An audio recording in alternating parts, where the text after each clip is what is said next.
దేవుడు వాగ్దానం చేశాడు, కానీ అది నీ జీవితంలో నెరవేర్చబడక ఇంకా ఆలస్యం అవుతూనే ఉందా? దేవుడు దావీదును రాజుగా అభిషేకించాడు, కానీ సింహాసనం చేరడానికి అనేక సంవత్సరాలు ఎదురు చూడవలసి వచ్చింది. కీర్తనలు 31:15 నా కాళ్ళగతులు నీ వశములో ఉన్నవి.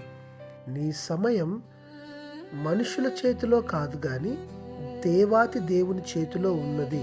కాలం సంపూర్ణమైనప్పుడు తప్పక దేవుడు తన ఉద్దేశాలను నీ ఎడల నెరవేర్చి దీవించాలి అనే ఆశ కలిగి ఉన్నాడు. తన సమయం కొరకు నిన్ను దేవుడు సిద్ధపరుస్తున్నాడు. దేవుడు నిన్ను దీవించునుగాక.